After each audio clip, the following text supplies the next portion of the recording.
যে নরেন্দ্র মোদী সরকার বলেছিল আত্মনির্ভর ভারতের কথা, আমাদের মুখ্যমন্ত্রীর নেতৃত্বে স্বনির্ভর বাংলা কি আমরা বাস্তবায়িত করে দেখিয়েছি।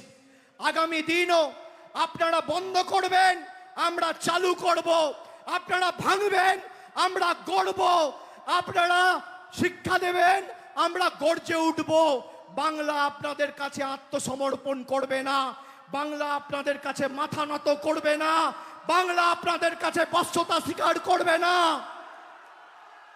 আপনাদের লক্ষ্য গরিব মানুষের চোখে জল নেমে আসুক, আর তৃণমূলের লক্ষ্য গরিব মানুষের মুখে হাসি ফুটুক।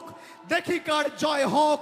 আজকে যুদ্ধের জয়ধ্বনি, আজকে যুদ্ধের দামামা বাজলো, আর আগামী 28শে আগস্ট এই গান্ধী মূর্তির পাদদেশে আমাদের চতুর্থবার সরকারটা মমতা ব্যানার্জির নেতৃত্বে হওয়ার পর জয়ধ্বনিটাও এখানে দেব।